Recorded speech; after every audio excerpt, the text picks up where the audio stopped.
कृष्णचंद्र भगवान की जय। श्रीमद्भागवत भगवान की जय।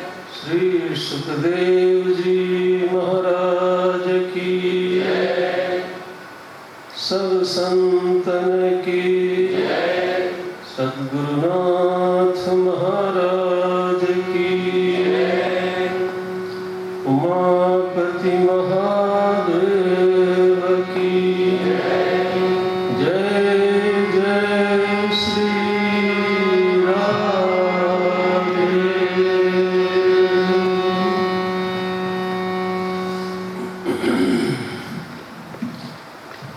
इदं भागवतं नाम पुराणं ब्रह्मसंहितं भक्ति ज्ञान विरागाणां स्थापनाय प्रकाशितम्।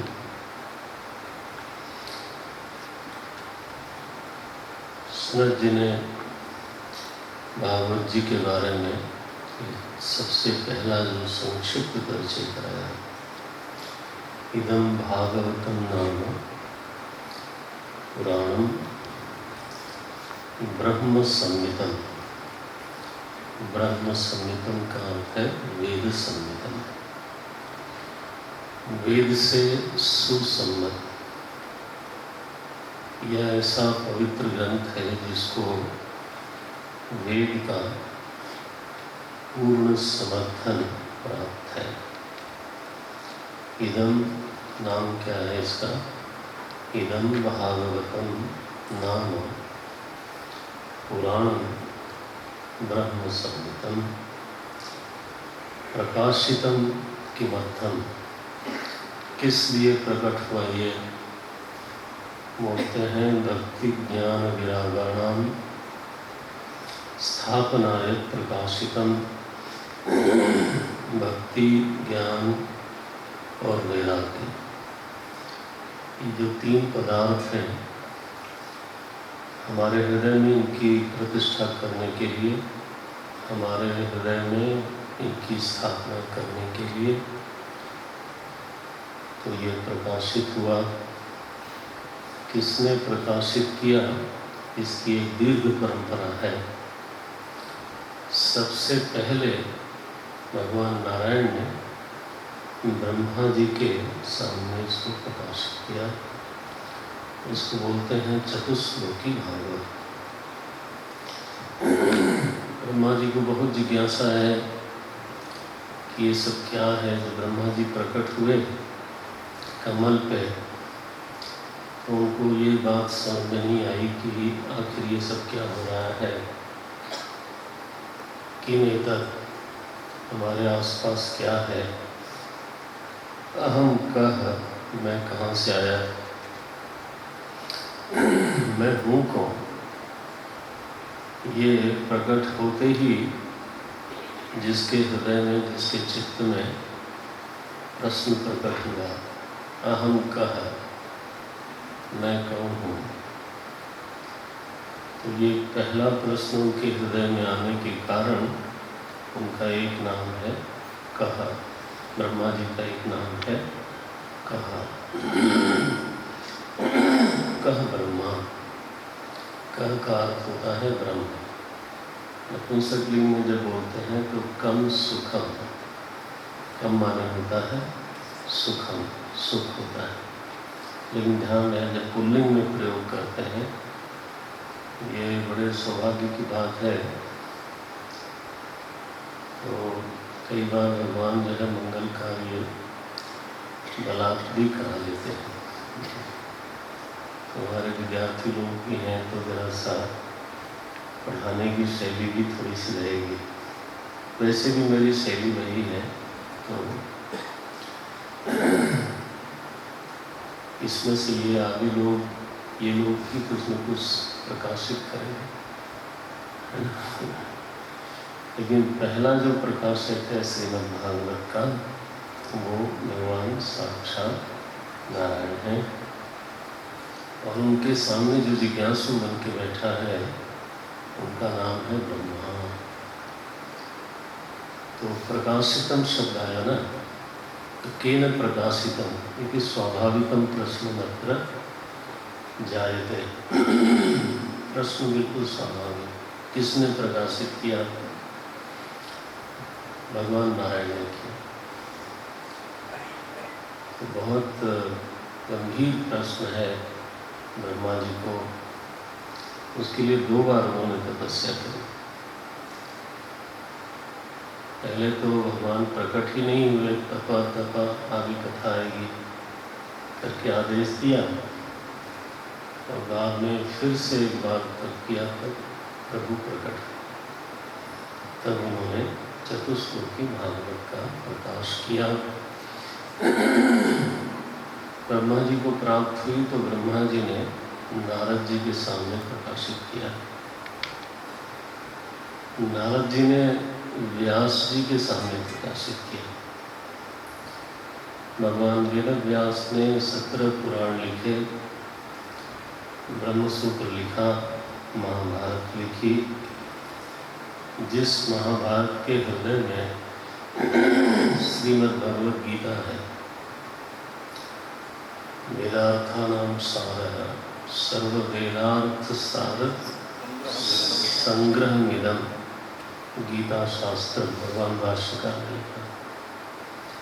गीता जी वेदांत ग्रंथ है, ये तो ठीक ही है, लेकिन भगवान शंकराचार्य ने, भगवान आदि शंकराचार्य ने, भगवान भाष्यकार हम बोलते हैं बार बार, भगवान भाष्यकार ने उनके बारे में लिखा,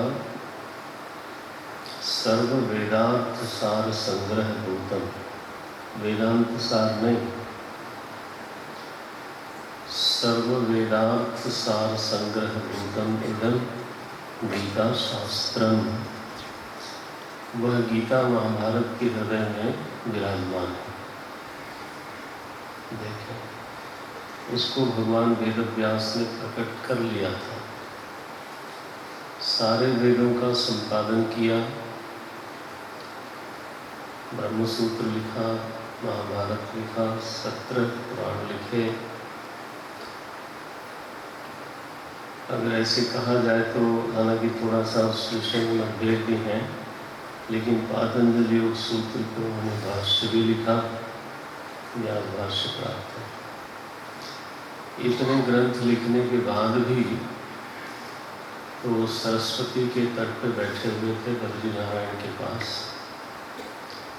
उनके चित्त में संतोष नहीं था कि जो मेरा संकल्प था कि सारी सृष्टि के लिए, सारे समाज के लिए कोई मैंने मांगलिक ग्रंथ उपस्थित कर दिया, ऐसा उनको कुछ लग नहीं रहा था। ये जो असंतोष है वो अपने लिए नहीं था उनके मन में, ध्यान रहिए। वो तो निजलाभ तुष्ट है, वो तो अपने आप में संतुष्ट हैं, तृप्त हैं। वो तो स्वयं भगवान के अवतार है। लेकिन जन कल्याण को लेकर के उनके हृदय में तृप्ति नहीं थी। ऐसा उनको लग नहीं रहा था कि मैंने जो करना चाहा था वो काम हो गया। इस असंतोष के मनोभूमि में बैठे हुए थे। उस समय नारद जी प्रकट हुए उनके सामने, और नारद जी ने फिर उनको याद दिलाया और 4 श्लोकों में, यहाँ ऐसा ही लिखा है, 4 श्लोकों में नारद जी ने व्यास जी के सामने श्रीमद् भागवत को प्रकाशित किया। तो इस दृष्टि से देखा जाए तो नारद जी के शिष्य हुए भगवान वेदव्यास, ब्रह्मा जी के शिष्य हुए नारद जी, और भगवान नारायण के शिष्य हुए ब्रह्मा जी। इस तरह से गुरु शिष्य परंपरा भगवान से ही प्रवाहित हुई। व्यास जी ने श्री सुखदेव जी को सुनाया तो उनके सामने प्रकाश हुआ इसका, और श्री सुखदेव जी ने फिर महाराज परीक्षित के सामने इसको प्रकट किया। ये बहुत ही अद्भुत प्रकरण उपस्थित हुआ। सुखदेव जी एक निर्गुण आचार्य, भागवत के कहते हैं कि सबसे प्रमुख आचार्यों में श्री सुखदेव जी को माना जाता है। विद्वानों ने ऐसा ही माना, क्योंकि बिल्कुल निष्प्रभ हैं श्री सुखदेव जी। उनको किसी प्रकार की कामना नहीं है, यहाँ तक कि लोक संग्रह की भी कामना नहीं है। कारुण्यादेव प्रकाशितम।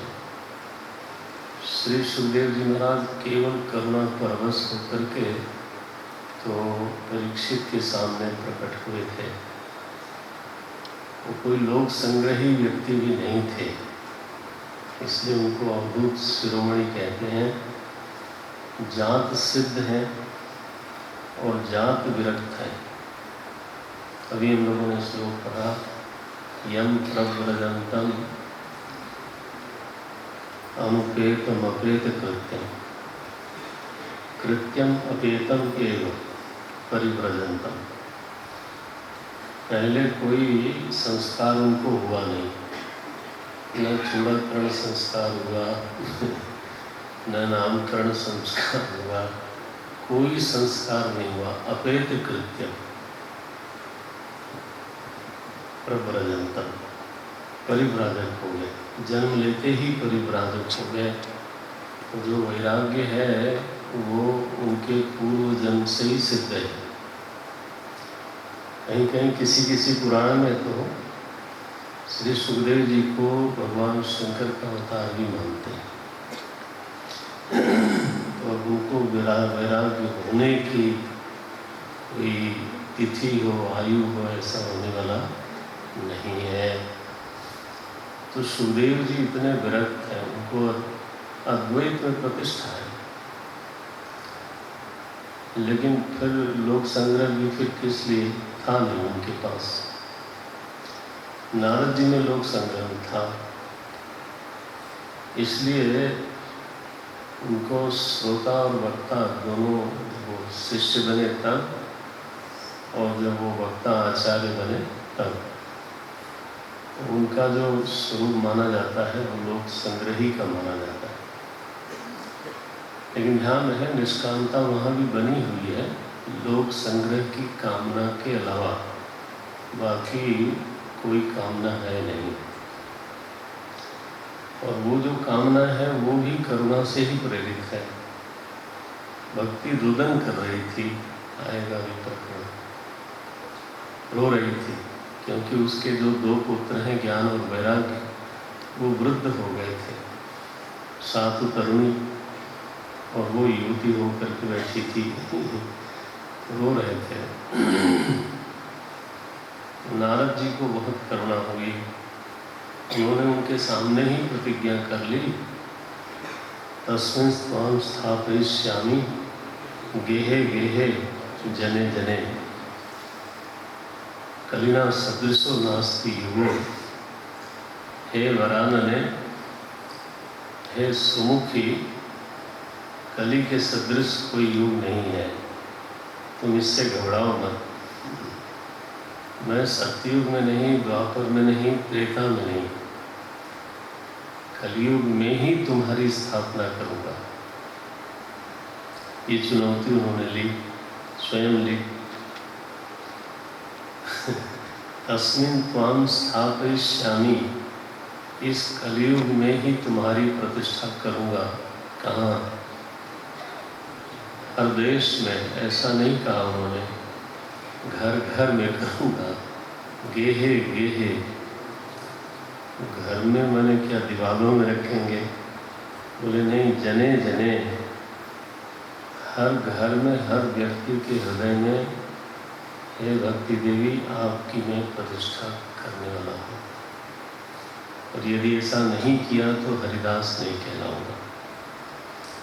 नारायण तो ये है नारद जी का व्यक्तित्व, वो भी मूल में करुणा ही है, लेकिन लोक संग्रह तो है ही है चित्त में, परम उपकारी। सुखदेव जी ने ऐसी कोई प्रतिज्ञा की नहीं है, उन्होंने अपने जीवन में ऐसा कोई संकल्प नहीं किया।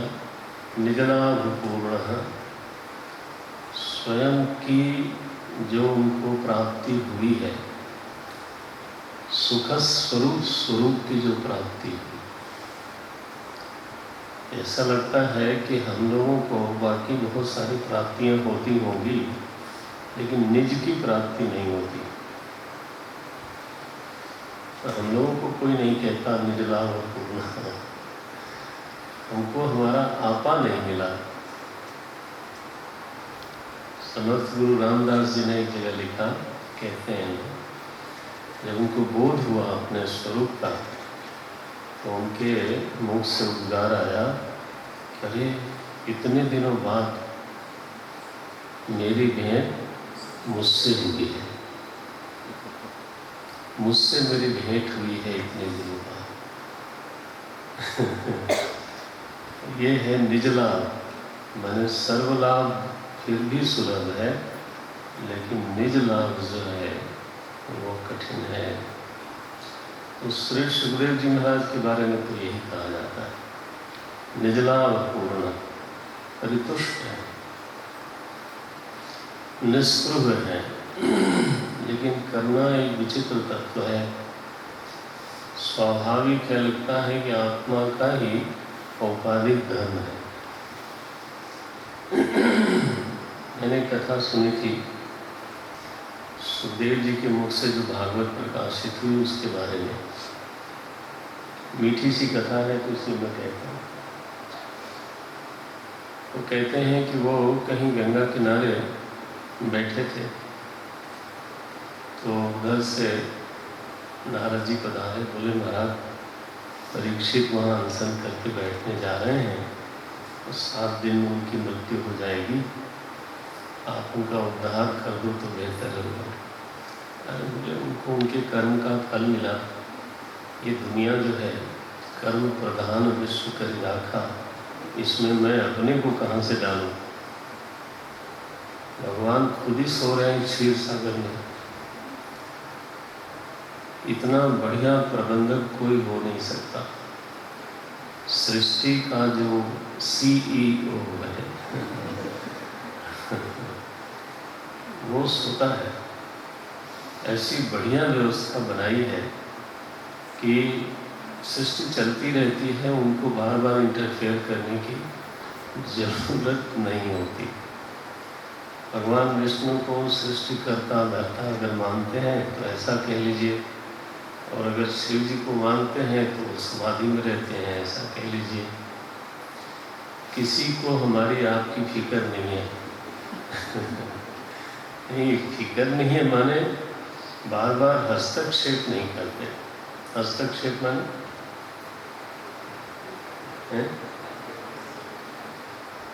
हाथ डालना, बोले आप जानो, आपका कर्म जाने, उस कर्म का फल जाने। मैं बीच में बार बार बीच बचाव करने के लिए हस्तक्षेप ना, हाथ डालना, अरे रुको रुको हटो, ऐसा वो कोई बिचौलिया बन करके बीच में आता नहीं। जो जस करे सो तस फल चाखा। तो सुखदेव जी ने ऐसा उत्तर दिया। बड़ा कमाल का प्रबंधन है। इस सृष्टि में एक नियम है जो बिल्कुल फंक्शनल है, लॉ ऑफ एक्शन, कर्म का सिद्धांत।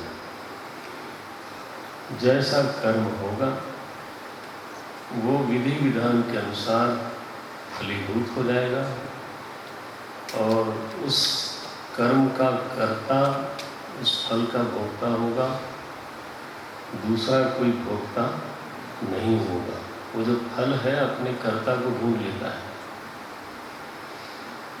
इसलिए किसी को ये भ्रम नहीं रहना चाहिए, हमको भी नहीं रहना चाहिए कि मैं कर्म करूँगा और बच जाऊँगा। ऐसी बिल्कुल गलत फहमी नहीं पालनी चाहिए।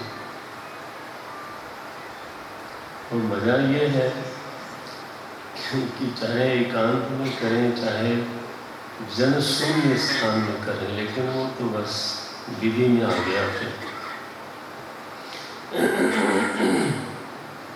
आज तक कोई ऐसा नहीं, महाराज दशरथ नहीं हो पाया था। No position is going to save you. No relation is going to save you. No, nothing. महाराज दशरथ से बढ़िया पोजीशन किसकी हो सकती थी? स्वयं सम्राट थे, इंद्र की मदद करने वाले सम्राट थे। सुरपति बसई बांह गल जाके, माने इंद्र भी जिसके भरोसे रहता है, ऐसा सम्राट। तो महाराज दशरथ की तो ये हालत है। लड़का कैसा है? बोले ब्रह्म है साक्षात, 4 बेटे हैं और वो भगवान है। संधि जनक जैसा है। अब इससे बेहतर पोजीशन आपको कहाँ से ले आनी है कि नहीं नहीं मैं इस पोजीशन में हूँ। अरे महाराज, जब फल आता है तो ये जितने संबंधी हैं, कॉन्टैक्ट्स हैं, सब देखते ही नहीं, मीडिया के सामने बोलते हैं कि मैं इनको जानता नहीं। तो बोले फोटो दिखती आपकी। बोले फोटो तो लोग खींच लेते हैं, कौन कहाँ खड़ा था वो क्या जाने। ऐसे सब लोग मिलने जुलने वाले होते हैं। ये कर्म बहुत बड़ी चीज़ है इस सृष्टि में। तो सुखदेव जी ने कहा कि उन्होंने कर्म किया, ऋषि के गले में सांप डाला। बोले भाई वो धर्मात्मा है, भगवान कृष्ण का महत्व है, जो भी है अब है, जो उसने किया वैसा उसको परिणाम मिलता जाएगा। मैं क्यों जाऊँ उसमें? आप मुझे क्यों डिस्टर्ब कर रहे हो? नारद जी चुप हो गए। इस बीच में एक अंधा आदमी तो चला जा रहा था और उसको पता नहीं था कि वो कहाँ जा रहा है। तो वो गंगा जी की ओर बढ़ा जा रहा था और गंगा जी कगार पे थी। मैंने उधर पानी जहाँ तेज बहता है, काटता है, गहरा होता है, वहाँ किनारा खड़ा हो जाता है, और जहाँ धीमे बहती हैं वहाँ किनारा छिछला होता है। तो गंगा जी की ये अपनी गति है, एक तरफ कगार होगा, एक तरफ सपाट होगा, और वो हमेशा एक जगह नहीं होता। हम लोग तो गंगा किनारे भगवान ने जन्म दिया था करके, फिर वो 1-2 किलोमीटर बाद उस तरफ कगार हो जाएगा, इधर सपाट हो जाएगा। तो कगार की तरफ जा रहा था, मैंने गिरता तो नमस्ते गंगा सागर में गिरता फिर तो सुखदेव जी की नज़र पड़ गई गलती से। अब वो देखते रहे और वो बढ़ा जा रहा है, अंधा आदमी है। तो सुखदेव जी ने नारद जी को कहा, अरे भाई उसको रोकिए, तो गिर जाएगा। बोले महाराज मैं क्यों रोकूं, उसका कर्म है। अभी तो आप हमें उपदेश कर रहे थे कि उसका कर्म है, जैसा कर्म होगा वैसा फल मिलेगा। बोले वो सीख है वो, लेकिन इस समय तो हमारे सामने बैठा हुआ एक अंधा व्यक्ति बेचारे को समझ नहीं आता है, और वो चला जा रहा है, कहीं गिर गया तो, और बढ़ता गया बहुत नजदीक पहुंचा तो सुखदेव जी खुद ही जोर से बोल पड़े, अरे आगे गंगा जी। तो नारद जी ने टोका कि महाराज आपके सामने एक व्यक्ति गिरने वाला था तो आप बोल पड़े, और मैं आपकी बुद्धि के सामने एक आदमी की चर्चा कर रहा हूँ कि एक परीक्षित नाम का धर्मात्मा है,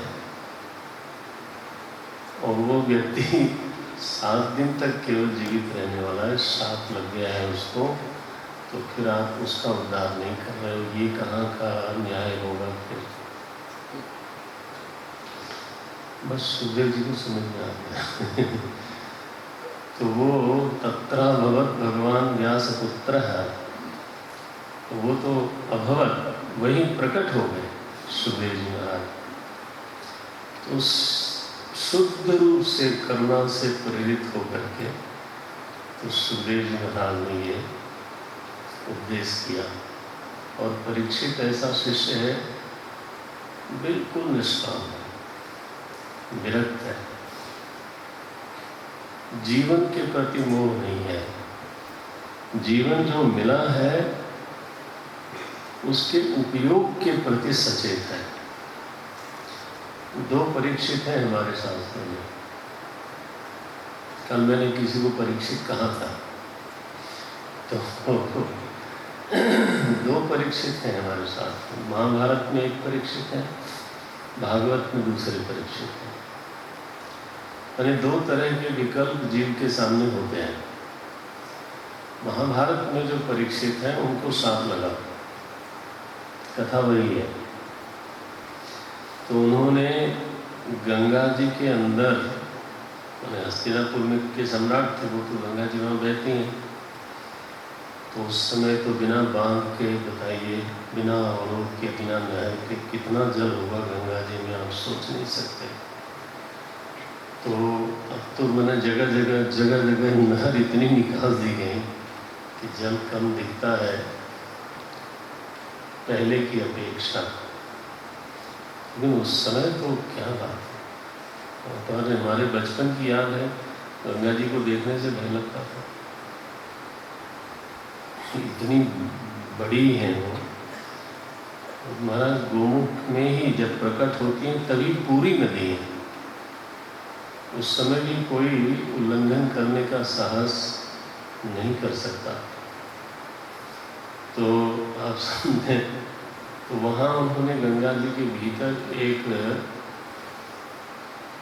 मकान बनवाया लोहे का, ऐसी कथा है महाभारत में। और उसमें कोई खिड़की नहीं, तो क्या बोलते हो आप लोग, एयर टाइट, वायु भी नहीं जा सकती, ऐसा बनवाया। क्योंकि 7वें दिन तक्षक कहीं से तो आएगा, तो महाराज वो अंदर चले गए होंगे और फिर बाद में बिल्डिंग वगैरह करा दी, जैसे भी किया। महाभारत में यही परीक्षित है, आप पढ़ना। और 7 दिन बीत गया तो निश्चिंत थे कि इसमें तो कोई कीड़ा भी नहीं आ सकता। बस बीतने के 2 क्षण बचे होंगे तो जनता ने भी जय जयकार शुरू कर दी और दरवाज़ा काटा गया होगा या खोला गया होगा, जैसे आपको अच्छा लगे वैसे कह लीजिए। और एक आदमी माला लेकर के, लोग जयमाला पहनाते हैं, बड़ी खतरनाक होती है माला। आप जानते हैं मैं इतनी जल्दी क्यों उतारता हूँ? फगवाड़ा में था मैं एक बार, और ये गेंदे की माला थी। गेंदे की माला में बहुत जीव जंतु रहते हैं, ज़्यादा देर नहीं पहनना, तब समझ में आ जाएगा। नहीं तो मैं मंच पर बैठा था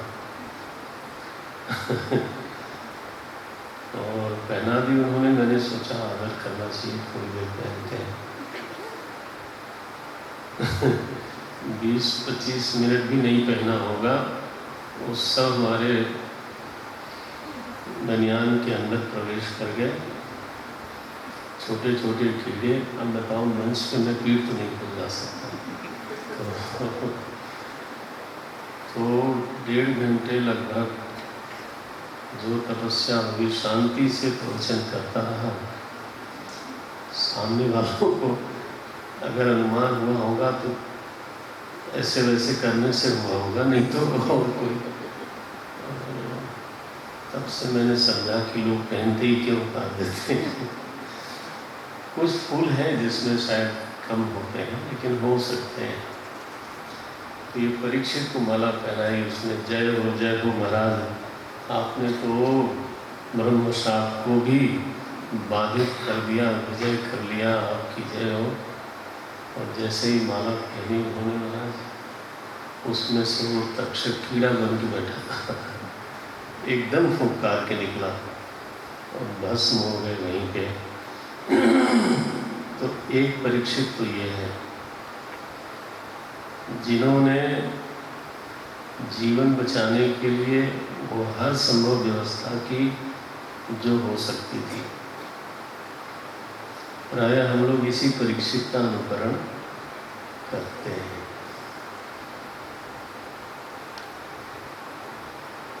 यहाँ नहीं है, इस हॉस्पिटल में नहीं, दूसरे में जाते। मैं आपको मना नहीं कर रहा हूँ, मैं तो प्रसंग आ गया इसलिए बोल रहा हूँ। नहीं, इस देश में नहीं, चलते हैं किसी विदेश में, वहाँ पे लोग मरते ही नहीं होंगे।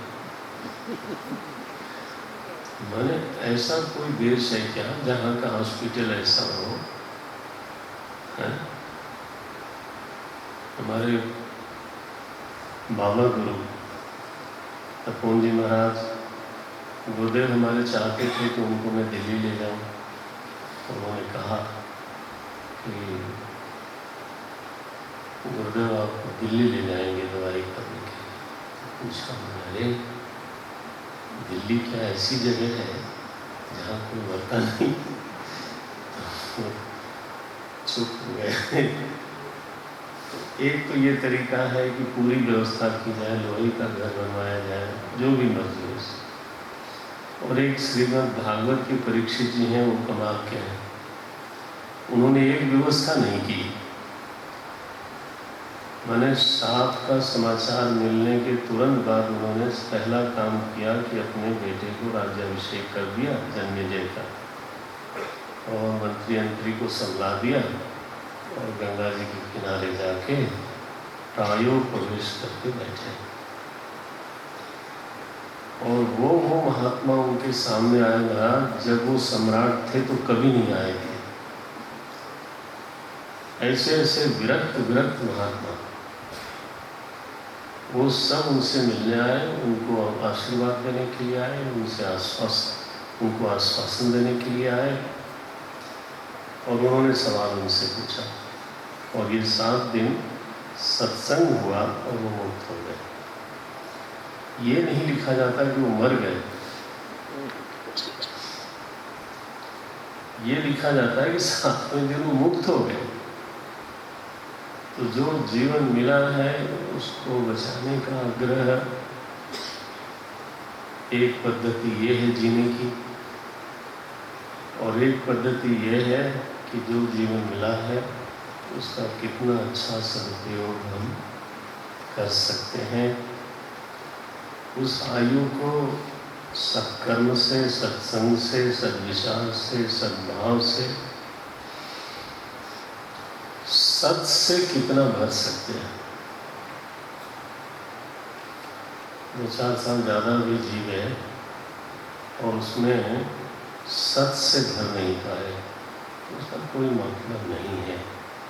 यानी अध्यात्म की दृष्टि से तो यही सच्चाई है। भौतिक दृष्टि से चाहे जैसा आप लोग माने, लेकिन अध्यात्म में तो यही बात है, यशेव देवहितम यद आयु। अच्छा भाई, चलो जीवन बचाने का ही उद्यम कर लें, मरने के लिए क्यों तैयार बैठे हैं। तो बचाने का पर्पस जानना चाहिए। अगर बचाना है तो कोई दिक्कत नहीं उसमें, लेकिन किस लिए बचाते हैं? फिर से दुकान पे जाने के लिए? किस लिए बचाते हैं? फिर से खेत में जाने के लिए, नौकरी पे जाने के लिए?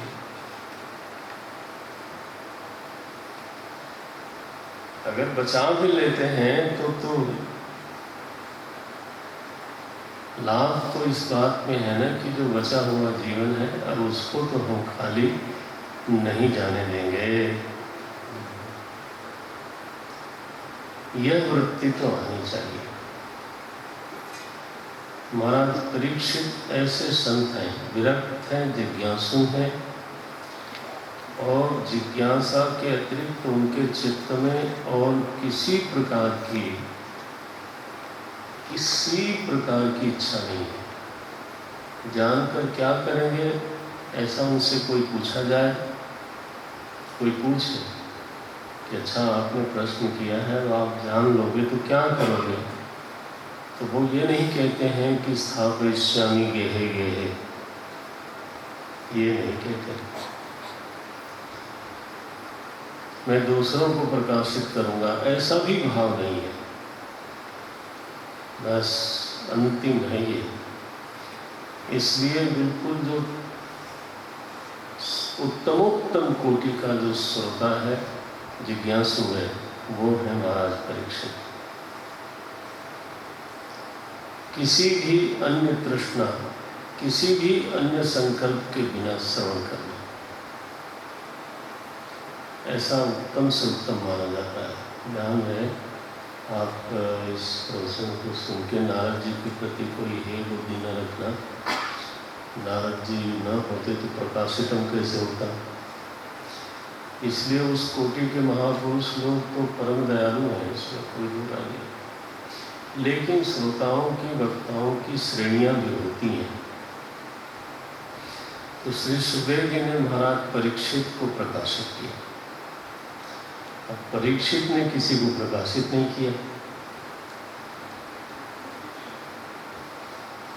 तो आगे फिर कैसे चला, परंपरा कैसे चली?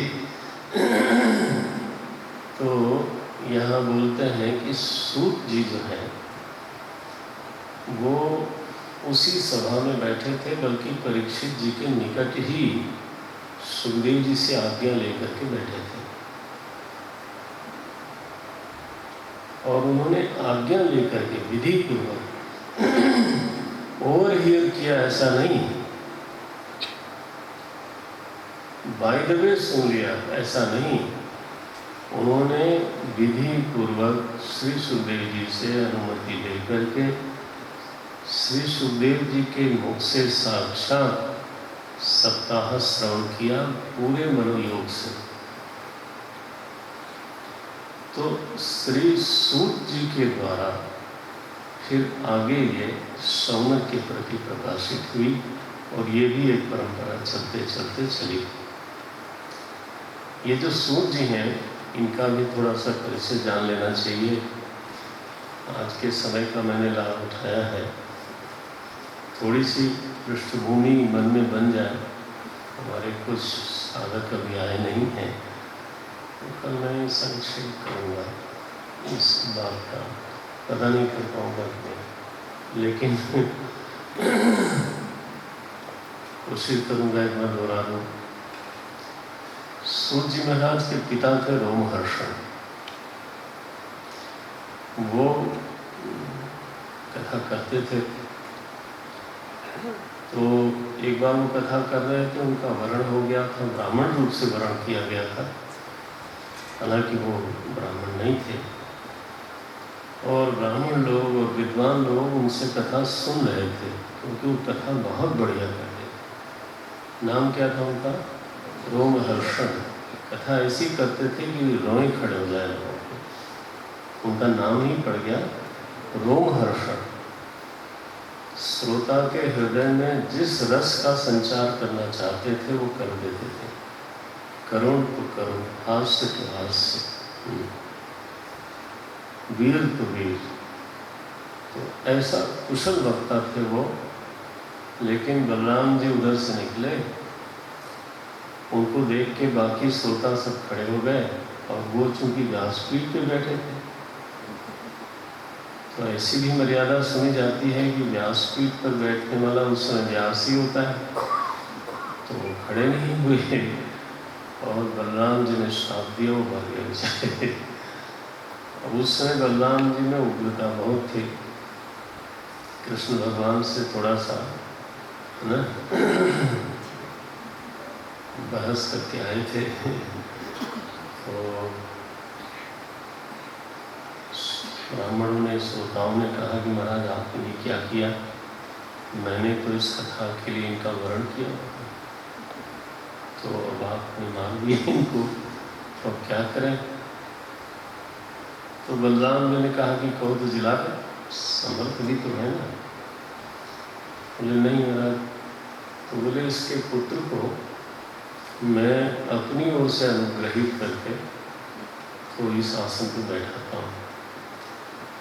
तो रोमहर्षण के पुत्र का नाम था उग्रश्रवा। उग्रश्रवा मैंने बहुत ध्यान से सुनते, बिल्कुल कहीं भी चित्त जाने नहीं देते थे, ऐसे श्रोता थे वो पहले तो। सूत जी का नाम क्या था? उग्रश्रवा। ध्यान रखना, नाम में वक्ता नहीं बताया, नाम में क्या बताया? श्रोता बताया। बहुत उत्तम श्रेणी के पहले वो श्रोता थे। यही उग्रश्रवा सूत जी हैं जिन्होंने सुना पहले श्री सुखदेव जी महाराज से।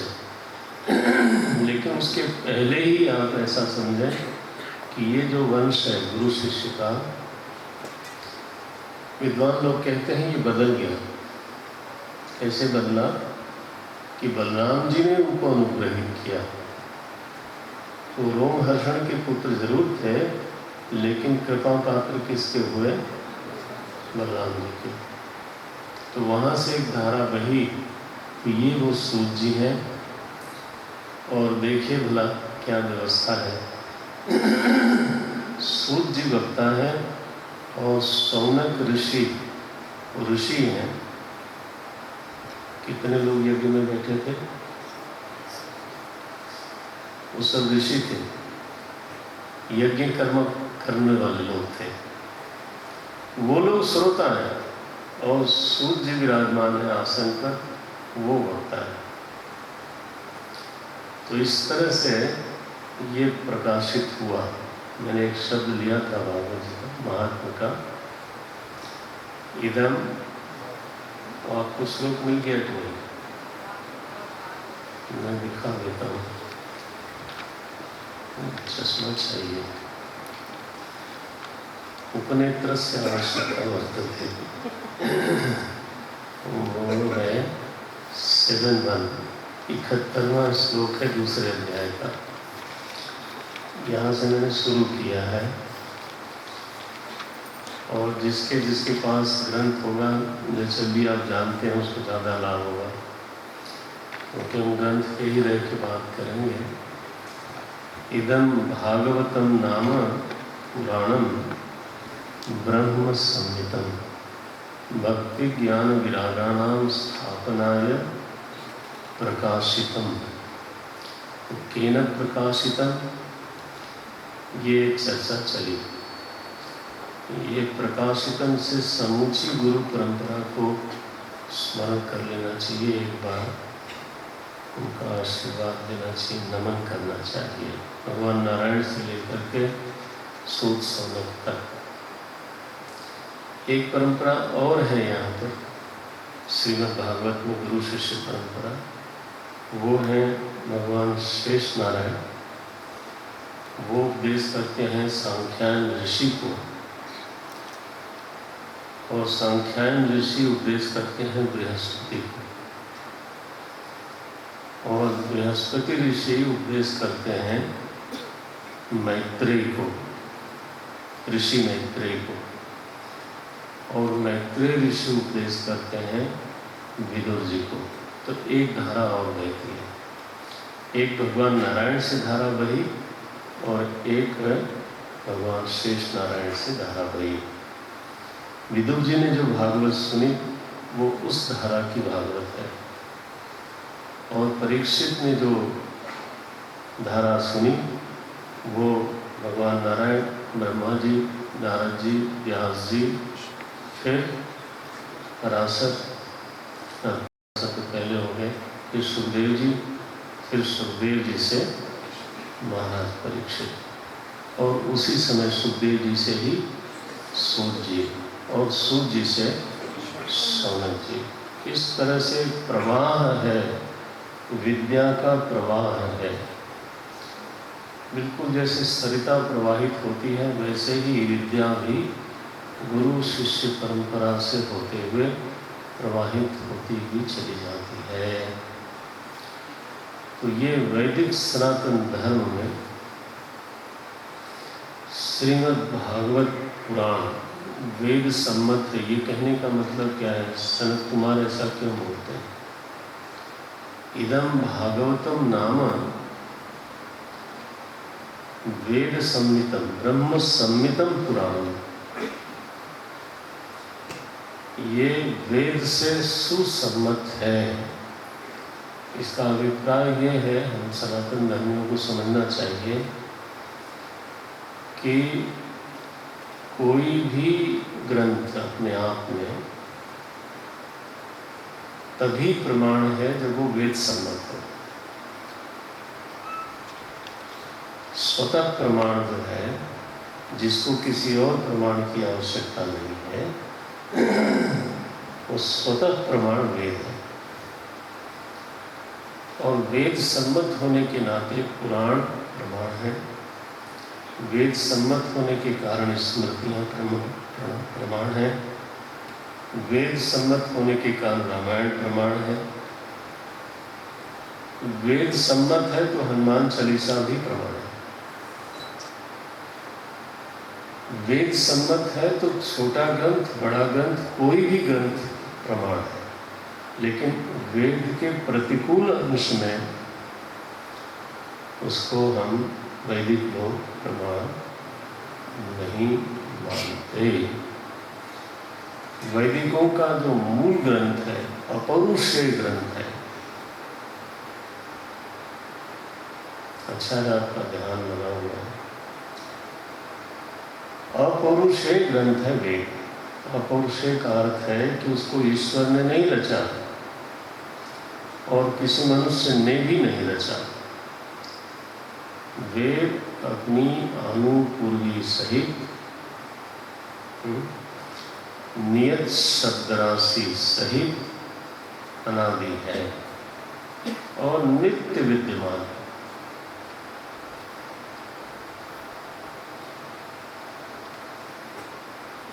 आप देखें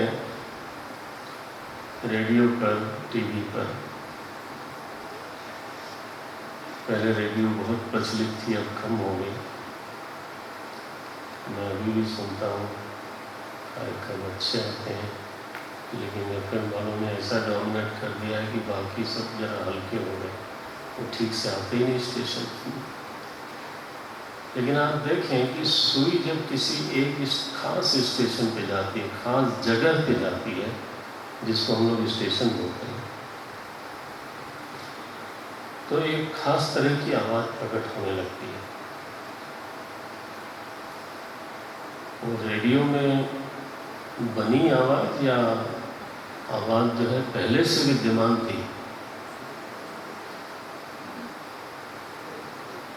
वो पहले से विद्यमान है, लेकिन जब सुई खास उस जगह पे जावेगी तब वो आवाज़ प्रकट होगी, ध्यान रहे, उत्पन्न नहीं होगी। नहीं करें, प्रकाशित होगी। वो आवाज़ प्रकाशित होती है, उत्पन्न नहीं होती। ये तो मैं दृष्टांत दे रहा हूँ। आप जब चैनल बदलते हैं तो एक आवाज़ और एक रूप प्रकट होने लगता है, तो वो टीवी में से थोड़ा प्रकट होता है। टीवी तो एक करण है, एक इंस्ट्रूमेंट है, लेकिन उसको भी अगर ऑन में किया जाए, उसको भी एक खास चैनल पर लाया जाए, उसमें भी एक व्यवस्था न की जाए, एंटीना लगाइए, केबल लगाइए और कुछ लगाइए, जब ये व्यवस्था यहाँ तो ध्यान रखना चाहिए, थोड़ी देर से देखा तो फिर जूठे हाथ से गड़बड़ करेंगे, बैठना तो सीख लेना चाहिए। तो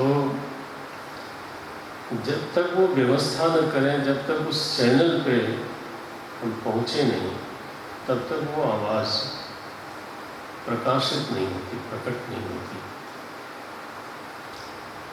ये दृष्टांत है ब्रह्मचारी लोगों के लिए खास तौर से। अंतःकरण की सुई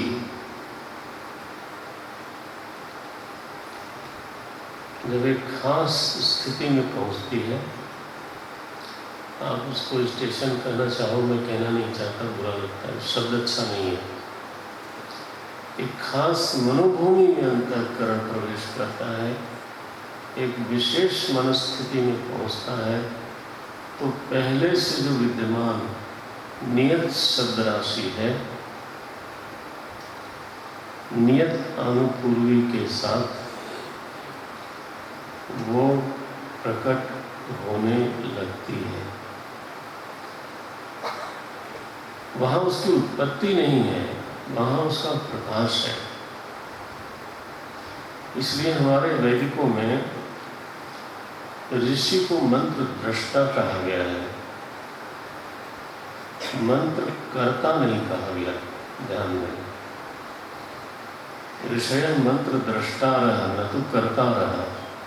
ऋषि मंत्र का कर्ता नहीं है, ऋषि मंत्र का दृष्टा है। दृष्टा कब बना? जब उसके अंतःकरण की एक ऐसी विशेष स्थिति आई, दूसरी भाषा में अंतःकरण की सुई जब एक खास स्थिति में गई,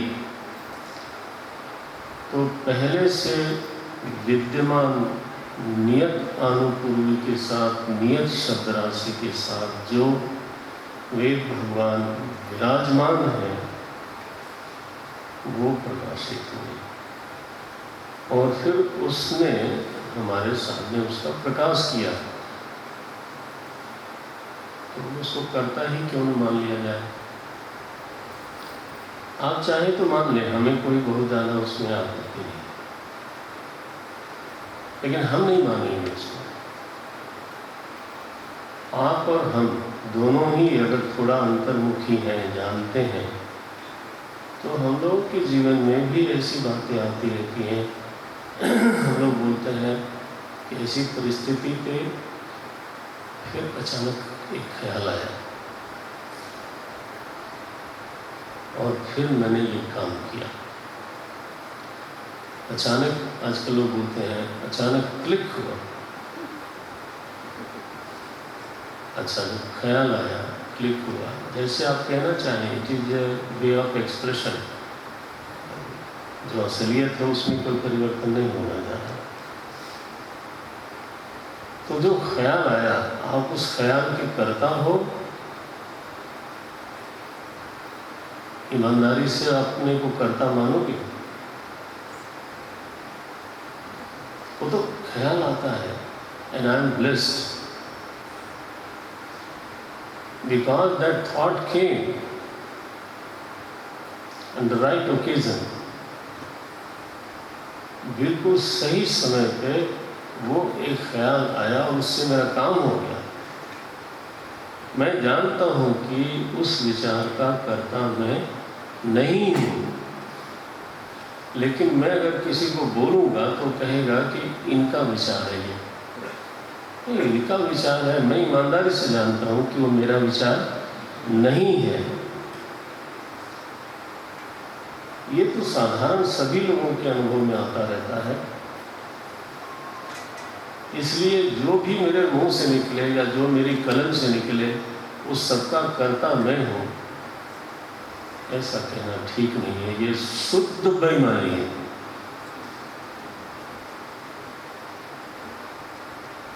इसलिए भैया अपनी चीज़ों को समझना भी चाहिए, नहीं तो दूसरे लोग पटांग समझाने लगते हैं। वेद को जब हमारे विद्वान लोग, हमारे महापुरुष लोग जब वेद को अपौरुषेय कहते हैं तो उसका मतलब ये है, ये हर व्यक्ति के अंतःकरण में प्रकाशित नहीं होगा, ये सही है।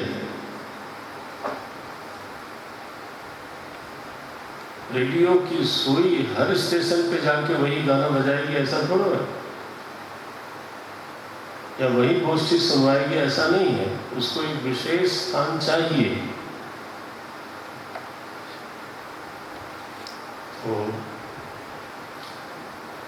ये विधि है वेद के प्रकाश का, वेद के प्राकट्य का, और इसलिए हम लोग अपौरुषेय बोलते हैं। अब किसी को वो समझ में आ जाए, स्वीकार हो जाए, बहुत अच्छी बात है। नहीं समझ में आवे तो श्रद्धा करें। मैं ये कभी नहीं बोलूँगा कि जिसको नहीं समझ में आता है वो उसको ना माने। फिर हम किस बात के वैदिक हैं? हर चीज़ समझ में आए ऐसा कहाँ से आग्रह बना लेंगे हम? लोगों ने कहा पृथ्वी गोल है, मैंने तो नहीं देखा, मैंने नहीं देखा। आप बताओ, आप में से कितने लोगों ने देखा होगा? आपकी श्रद्धा है? हाँ, क्या आपने देखा है? बोले नहीं नहीं, बड़े विद्वान लोगों ने कहा है। तो उन विद्वानों की वाणी में हमने भरोसा किया है।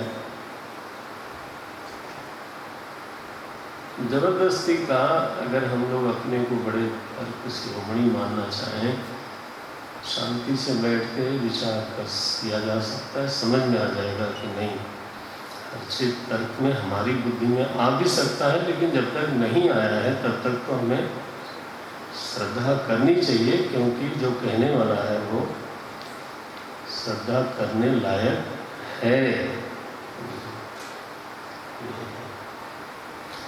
अच्छा जी, इसलिए वेद सम्मतम कहना बहुत जरूरी है। इदम भागवतम नाम पुराणम ब्रह्म संहितम कहना बहुत जरूरी है।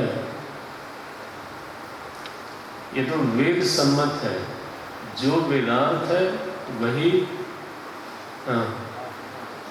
भागवतार्थ है। जो वेद भगवान का अर्थ है, निर्णय है, वही श्रीमद् भागवत का निर्णय है। भागवतम नाम, इसका नाम भागवत क्यों रखा गया? भागवत माने क्या होता है? भागवत माने होता है भगवत संबंधी। बस इतना अर्थ ले लेना चाहिए। भगवता ही थी भागवत। जैसे दशरथ जी का जो संतान है उसको बोलते हैं दाशरथी, वृद्धि होती है। जैसे सुमित्रा जी के सुपुत्र का नाम है सौमित्र, ठीक है ना। तो ये जो संबंधी है उसमें वृद्धि होती है। तो ये भागवत माने क्या हुआ? भगवतः, जो भगवान का है। अरे बहुत बड़ा अर्थ हो गया। जो भगवान का स्वरूप है, जो भगवान का रूप है, बल्कि थोड़ा वेदांत की भाषा में बोलूँगा, जो भगवान का निरुपाधिक स्वरूप है, वो जो भगवान का सोपाधिक स्वरूप है, वो जो भगवान के लोग हैं, वो जो भगवान का गुण है, रूप है, लीला है, अवतार है, चरित्र है, धाम है, वो अनेक भगवान से संबंधित जितनी बातें हो सकती हैं,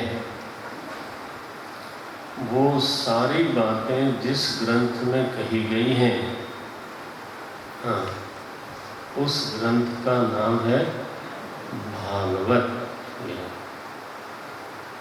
फिर से बोल देता हूँ,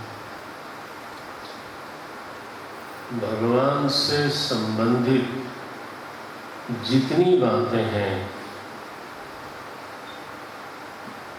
उसमें उनके भक्त भी शामिल हैं, हाँ, उनका धाम भी शामिल है, उनका रूप भी, उनका अवतार भी, उनका चरित्र भी, उनकी लीला भी, उनका नाम भी, गुण भी, धाम भी और उनका निरुपाधिक स्वरूप भी। भगवान से संबंधित जितनी बातें हैं वो सब की सब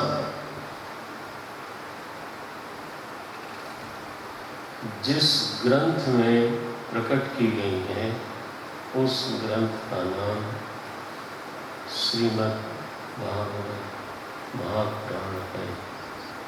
इसलिए भागवत जी का जो विषय है वो बहुत बड़ा हो जाता है। ये नाम रखना बहुत मुश्किल है। अगर हम शिव पुराण बोलते हैं, विष्णु पुराण बोलते हैं, सूर्य पुराण बोलते हैं, कूर्म पुराण बोलते हैं, स्कंद पुराण बोलते हैं, पद्म पुराण बोलते हैं, तो वो विषय थोड़ा छोटा हो जाता है।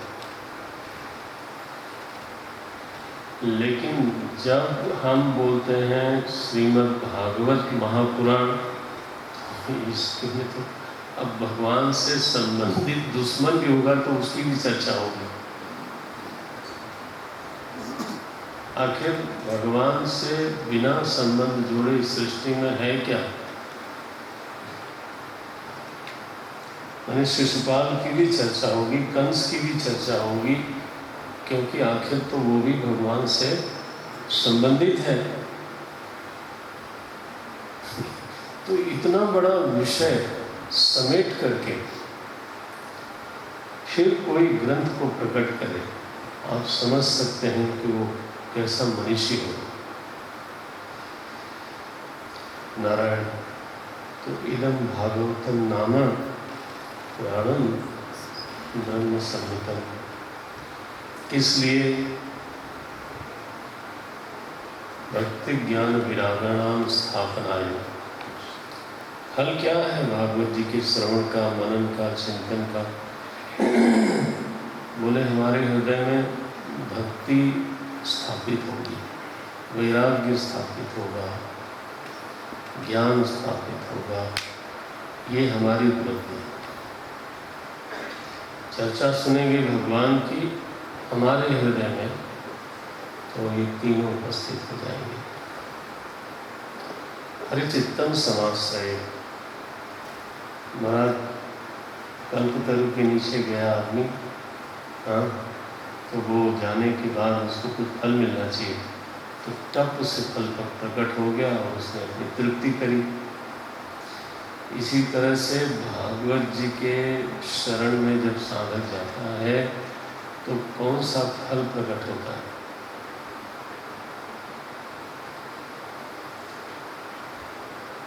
उस फल का नाम है आपके चित्त में भगवान आश्रय लेते हैं। लिखा है हरिः चित्तम समाश्रये, ये जो भगवान है वो चित्त में सम्यक रूप से आश्रित हो जाते हैं, उपस्थित हो जाते हैं, हिलते नहीं वहाँ से। इतना बड़ा फल है। हमारे चित्त में दुश्मन है, दोस्त है, दुनिया है, चिंता है, भय है। कभी कभी तो लगता है चित्त में दवाइयाँ बहुत है, पूरी लिस्ट बनी हुई है, कौन से टाइम पे क्या। चित्तम समाश्रय, चित्त में दवाइयों ने आश्रय ले रखा है। अरे ये छूट गई, हमें ही होता है, अरे ये बात छूट गई, अरे भैया इससे कुछ ज्यादा कल्याण होने वाला नहीं है। हरे चित्तम समाश्रय, ये फल है श्रीमद् भागवत का। भक्ति ज्ञान विरागाणाम स्थापनाय प्रकाशितम। आज यहाँ मैं पूरा करता हूँ। तो कल से कितने बजे कोई बता रहे थे हमने कहा था 4 बजे, उन्होंने आधे घंटे पीछे भूत सुई घुमा दी। कल बोल रहे थे 3:30 बजे से। अच्छा, तो मैं कोशिश करूँगा। तो मेरे आने के पहले कीर्तन होगा, भजन होगा, कुछ होगा, बट मैं कोशिश करूँगा 3:30 बजे संध्याकाल में आऊँ। कल तो फिर भी लोग आ रहे होंगे, लेकिन कल से ही दिनचर्या बन जाएगी। सुबह हमारे परीक्षित लोग पूजा करेंगे और उसके बाद यहाँ विष्णु सहस्रनाम पाठ होगा। पंचाई लोग भी होंगे और आप सभी लोग होंगे तो अच्छा है। और आपके पास अगर पत्नी वाली किताब मिल जाए, लेके रखना चाहिए। तो आधे घंटे में सहस्रनाम अर्चना होती है। तो 12 बजे तक अर्चना नहीं, पाठ होता है। 12 बजे तक आप लोग पाठ संपन्न कर लें, क्योंकि ये एक अनुष्ठान है। अनुष्ठान में कुछ नियम से रहना चाहिए। और इसके बाद आपका मध्याह्न भोजन होगा और इसके बाद फिर 3:30 बजे से कथा आरंभ होगी। बीच में 6 बजे के लगभग या 5:45 बजे अवकाश करेंगे हम लोग। बीच में आरती होगी, आधे घंटे में आरती करेंगे। आप लोग चाहें तो अपने कमरे में थोड़ा स्वच्छ हो जाए, विश्राम कर लें, लेकिन आधे घंटे में बस वो सब काम करना है। 7 बजे के लगभग हम लोग शुरू करेंगे 9 बजे तक। तो इस तरह से करीब 4 साढ़े 4 घंटे कथा करने का साहस करता हूँ। मालिक साहब ने किया संकल्प ठीक से मेरे अच्छा भाई, यहाँ एक शब्द आता है भागवत जी के महात्म्य में कि नारद जी ने दीक्षित किया सबको। उसका मतलब होता है कि भागवत जी के सप्ताह श्रवण में जो लोग रहना चाहते हैं वो 7 दिन के लिए कोई न कोई नियम ले लें, वो अपने आप ले लीजिए। हाँ? और इसीलिए लिखा आगे महात्म्य में कि चूँकि ज़्यादा दिनों तक नियम हम लोगों से संभलता नहीं है, तो 7 दिन तो फिर जो नियम ले, छोटा से छोटा नियम ले, तो 7 दिन तक उसको निभा ले।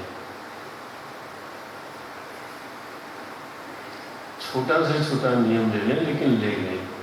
बिना नियम का श्रवण जो है बहुत अच्छा नहीं माना गया है। हरिओम।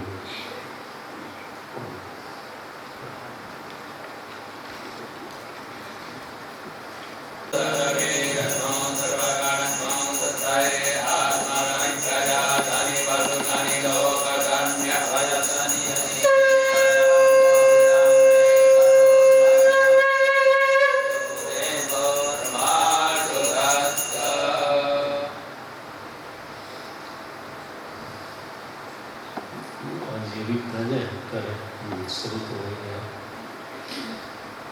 राम की आरती है, जिसके पास हो वो लगाएगा या साथ में गाता।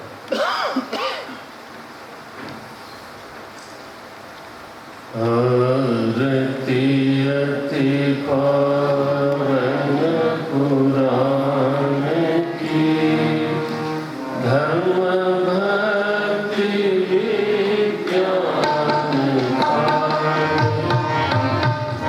आरती अति पावन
Hare Om.